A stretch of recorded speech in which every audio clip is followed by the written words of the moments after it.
ፊልሙ የሚጀምረው አንድ ልጅ ያሳየን ሲሆን የአንበሳ ደም በድንገት ወደ ልጁ ቁስል ይገባና በወቅቱ ማንም ሰው አላስተውለውም ነበር። ነገር ግን ያላወቁት ነገር አንድ ጠብታ በክራቨን ሰውነት ላይ ተጽዕኖ ማሳደር ይጀምራል። በሰውነቱ ውስጥ ያልተለመደ ነገር እየተከሰተ ነበር። የሆስፒታል ዶክተሮች እሱ ሞተዋል ብሎ አስቀድሞ አውጀው ነበር። የልብ ምልክት ቆመ፣ የህይወት ምልክት አልታየበትም። ነገር ግን ባልተጠበቀ መልኩ ሰውነቱ ምላሽ መስጠት ጀመረ።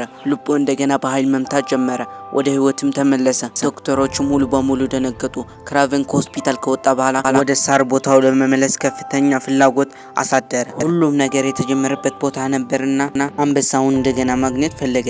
ክፍት ወደ ሆነ መሬት ሲያርፍ ከስሩ ያለው መሬት በድንገት መንቀጥቀጥ ጀመረ። መጀመሪያ ላይ ግራ ተጋብቶ ነበር። በኋላ ግን ዞር ሲል ምክንያቱ ብዙ የጎሽ መንጋዎች ወደሱ እየመጡ ነበር። ጎሾቹ በጣም በፍጥነት እየሮጡ ነበር።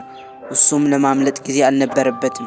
ክራቨን መውጫ እንደሌለው ስላወቀ በፍጥነት ተንበረከከ። ጎሾቹ እሱን እንደሚረግጡት ጠበቀ። መንጋው ወደ እሱ ሮጡና ከበቡት። ነገር ግን እንግዳ በሆነ መልኩ አንዳቸውም አልነኩትም። በቀላሉ በሁለቱም በኩል አልፈው ሄዱ። መንጋው በመጨረሻ እንቅስቃሴው ሲቀንስ መሪያቸው ክራቨን ፊት ቆመና በቀጥታ ተመለከተው። ሁለቱም ከተያዩ በኋላ ጎሹ ስለሱ የሆነ ነገር የተረዳ ይመስላል። ሁሉም ነገር ደህና መሆኑ ካረጋገጠ በኋላ ጎሹ ወደ ኋላ ዞሮ ከመንጋዎቹ ጋር ይቀላቀላል። ክራቨን በጣም ተደንቆ በዛ የቆመበት መንገድ እየተደነቀ ነበር። ያኔ ነበር ስለሱ የሆነ ነገር እንደተለወጠ የተገነዘበው። እንስሳቱ በተለየ መንገድ ያውቅና ባህሪያቸው ከዚህ በፊት ፈጽሞ በማይችለው መንገድና ሊረዳው ይችላል። ከነሱ ጋር መግባባት የሚችል ሆኖ ተሰማው። በተመሳሳይ ጊዜ የስሜት ህዋሱ ከእንስሳት ችሎታ ተመሳሳይነት እንዳለው ተገነዘበ። አሁን ይሄ ሁሉም ነገር እያሰበ ሳለ ኃይለኛ የተኩላ መንጋ ድምጽ ተሰማ። ክራቨን ድምጽ ወደ ሰማበት አቅጣጫ ተመለከተ። ራእዩ ባልተለመደ ሁኔታ ግልጽ ይመስል ነበር። ከሩቅም ቢሆን ማየት ይችል ነበር። እዛም ሁለት ጎሽ የገደሉ ሁለት አዳኞች ተመለከተ። አዳኞቹ ከጎኑ ላይ ቆመው ሳለ እንስሳው በመሬት ላይ ተኝቶ ነበር። ይህ ነገር ለክራቨን ቁጣ ፈጠረ። እናም የሆነ ነገር አስቦ በውስጥ ምላሽ ሰጠ። ብዙም ሳያስብ በሳሩ ላይ ወደ አደገኞች መሮጥ ጀመረ። በዛ ቅጽበት ክራቨን ህይወቱ እንደተለወጠና ነገሮች ወደ ቀድሞ ሁኔታ እንደማይመለሱ ተረዳ። ካሁን ጀምሮ በዛ ጫካ የሚኖሩ እንስሳት ማንም እንደማይነካቸው በውስጡ እያሰበ ነበር። ከትንሽ ቀናት በፊት ክራቨን ከታናሽ ወንድሙ ነበር። ሁለቱም ትምህርት ሲሆኑ አባታቸው ሊወስዳቸው ሲመጣ በዛ ቀን አባታቸው ከኒውዮርክ ወደ ለንደን ይወስዳቸዋል። በመንገድ ላይ እየሄዱ ሳለ እናታቸው በዚህ ዓለም እንደሌለች ይነግራቸዋል። የአእምሮ ጤንነቷ ለረጅም ጊዜ ጥሩ ስላልነበረ ለራሷ አጠፋች። ነገር ግን ክራቨን ለአባቱ ተጠያቂ የሚያደርገው በንግድ ምክንያት ለቤተሰቡ ጊዜ ባለመስጠቱ ነው። ክራቨን የእናቱ የአእምሮ ህመም የተባባሰ የመጣበት ይህ ምክንያት እንደሆነ ያስባል። ክራቨን አባትም ዛሬ እሱም ይዘው ወደ አደን እንደሚወስዳቸው ለሁለቱም ይናገራል። በሌላ በኩል ደግሞ ካሊፕሶ የምትባለው ልጅ ያሳየናል። እሷ ከጥንቆላ ካርድ አንባቢ ከሆነችው አያቷ ጋር ትኖራለች። ካሊፕሶ እንደ አያቷ የካርድ አንባቢ መሆን ትፈልጋለች። አያት አንዳንድ ልዩ ካርዶች ሰጠዋት። ከነዚህ ጋር ልዩ የሆነ መድኃኒት የያዘ ትንሽ የጠርሙስ ሰጠቻት። በውስጡ የማንኛውን ሰው ቁስል መፈወስ የሚችል መድኃኒት ነው። እንዲያውም የማንኛውን ሰው ህይወት መመለስም ይችላል። እንደሆነታው ከሆነ ከትውልድ ወደ ትውልድ የሚሸጋገር ልዩ የምግብ አሰራር ነው። ከዛ የክራቨን አባትና ቡድኑ አደን የሚያደርጉበት ቦታ እያሳየን ሲሆን በዛ ቀን የክራቨን አባት ነብር አላገኘም ነበር። ስለዚህ በምትኩ ሌላ የእጽዋት ዝርያ ያለው እንስሳ ያድናል። በዛ ምሽት ሁሉንም በአንድ ላይ ሰፈሩ። በኋላ ሁለቱም ወንድማማቾች በአንድ ድንኳን ውስጥ ሲሆኑ የክራቨን ወንድም የማስመሰል ችሎታውን አሳየው።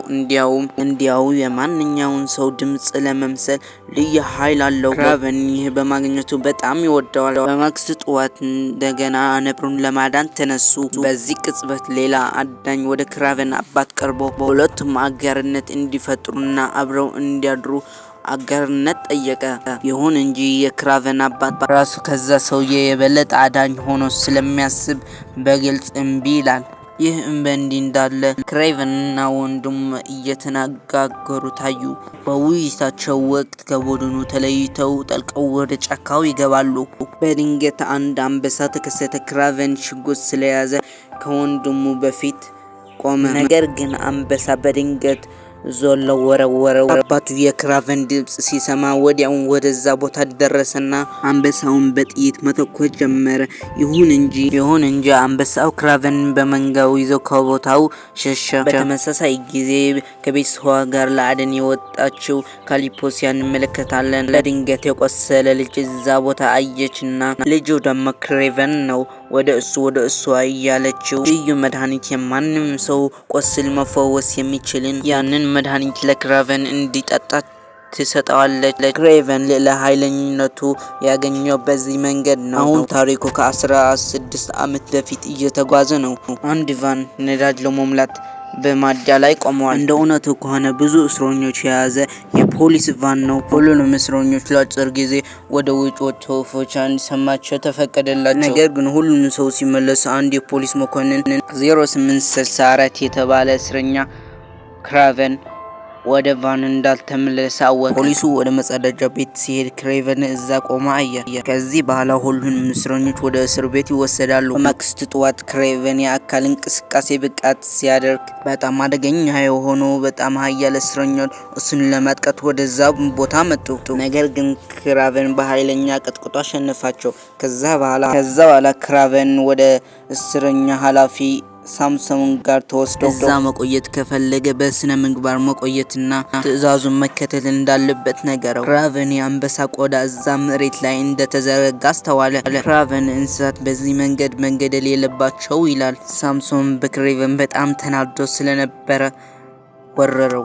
ክሬቨን ግን ተራ ሰው አይደለም፣ ከተፈጥሮ ኃይል በላይ ኃይል አለው። ሲሞኑን ገደለው። ከዛ እንደ እንስሳ ግድግዳውን እየባጨረ ወጥቶ ከእስር ቤቱ ግድግዳ ላይ ወጣ። ወደ ውጭ ዓለም አመለጠ። ጠባቂዎቹ ሽጉጥ ቢተኩስበትም ፈጣን ከመሆኑ የተነሳ እንኳን ሽጉጦቹ ሊነኩትም በሱ አቅጣጫም ሊደርሱም አልቻሉም። ከእስር ቤቱ ውጭ ከጓደኞቹ አንዱ አውሮፕላን ይዞ እየጠበቀው ነበር። ከዛ ክሬቨን ይዞ ከዛ ቦታ ሄደ። እንደ እውነቱ ከሆነ ክሬቨን እስረኛ አልነበረም። ሲሞንን ለመግደል ሲል በሌላ እስረኛ ምትክ ወደ እስር ቤቱ መጣ። አንድ ቀን ክሬቨን የተኩስ ድምጽ ሰማ። በፍጥነት ወደ አንድ ዛፍ ወጣና ከዛ ሁለት አዳኞች በሩቅ አየ። አሁን የማየት ችሎታው በጣም ስለታማ ፈጣን ሆነዋል። የዱር እንስሳት አድኖ የሚገድለው ሁለቱም አዳኞቹም በሩቅ አያቸው።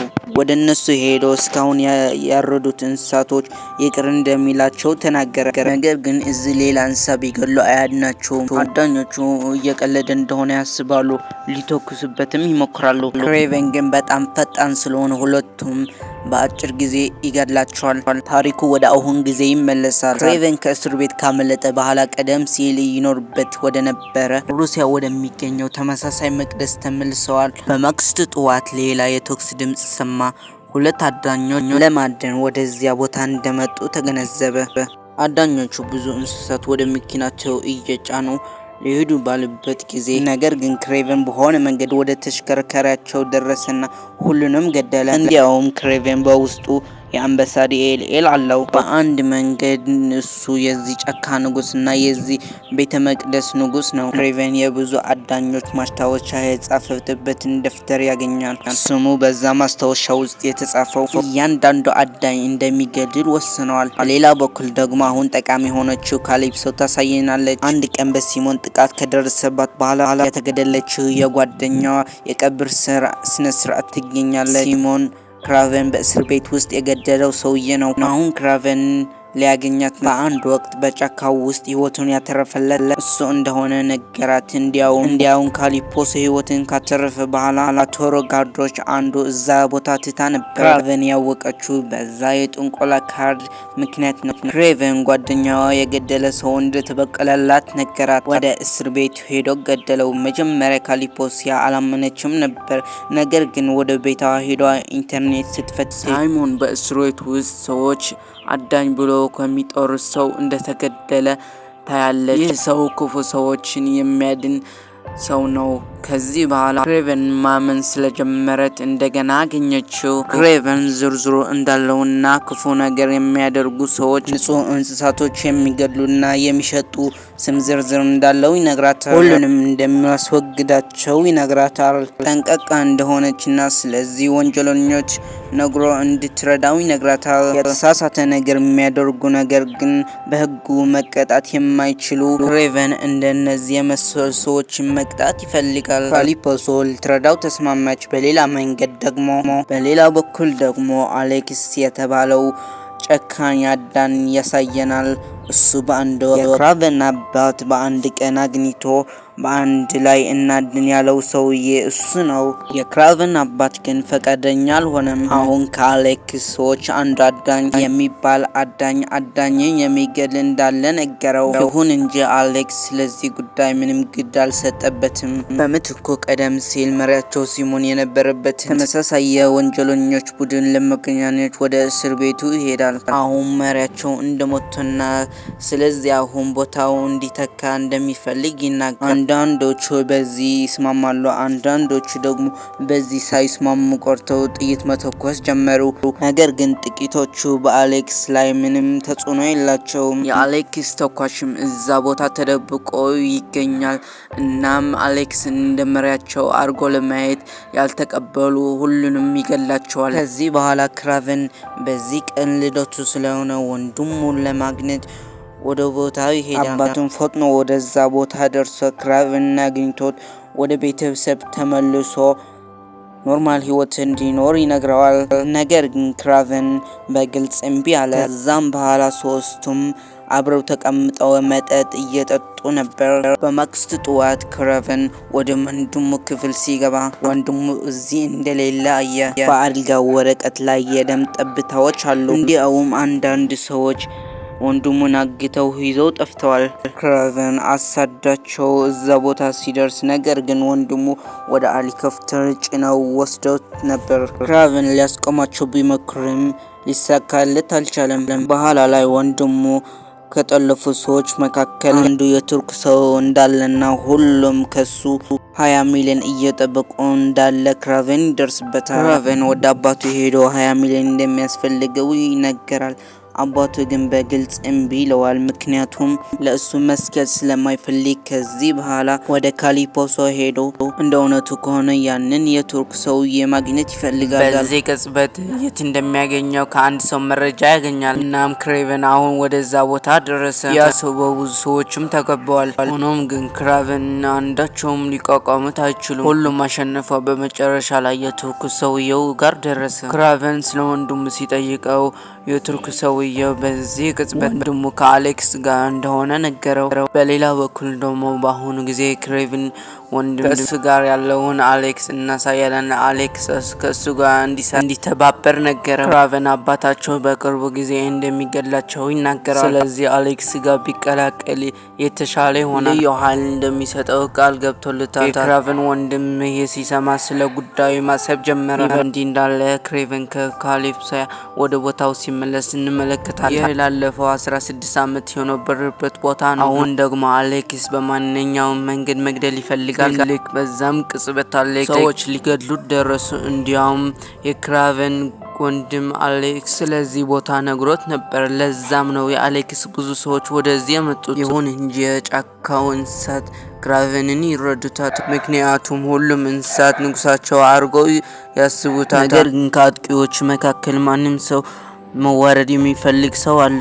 ክራቨን ያነቃቃል። ክራቨን ያንን ከመውሰዱ በፊት ካሊፖሶ ያንን ሰው ገደለች። ከዛም በኋላ ክራቨን ስሜቱን መልሰዋል። በሌላ በኩል ደግሞ አሌክስ ከወታደሮቹ ወደዛ ቤተ መቅደስ ሲደርስ ይታያል። ምክንያቱም ክራቨን ሞቶ መሆን አለበት ብሎ ስለሚያስብ ነው። ነገር ግን እጅግ ብዙ የእንስሳት መንጋ እሱ ለማጥቃት ወደ እሱ እየጎረፉ እንደሆነ ተመለከተ። ራሱ ለማዳን ወደ አውራሪስ ይለወጣል። እንዲያውም እሱ የአውራሪስ ኃይል ቆዳው በጣም ጠንካራ ስለሆነ ምንም አይነት ሊወጋው አይችልም። ግን በዚህ ጊዜ ክራቨን ወደዛ ቦታ ይደርሳል። አሌክስን ያጠቃል። ነገር ግን ጥቃቶቹ ሁሉ ኮንቱ ሆኖ ይቀራሉ። እንዲያውም ይሄ ሁሉ ኃይል የሚያገኘው አሌክስ በሚወጋው መድኃኒት እንደሆነ እንመለከታለን። ክራቨን ስለዚህ ቦታ ያውቃል። ስለዚህም ክራቨን በዚህ ቦታ ጥቃት ፈጸመ። በዚህ ምክንያትም አሌክስ በመጨረሻ ተገደለ። የክራቨን ወንድም በቅጽበት እዛ ደረሰ። ክራቨን ወንድማማቾች እንደሆኑና ጊዜያቸው በአንድ ላይ ማሳለፍ እንዳለባቸው ማስረዳት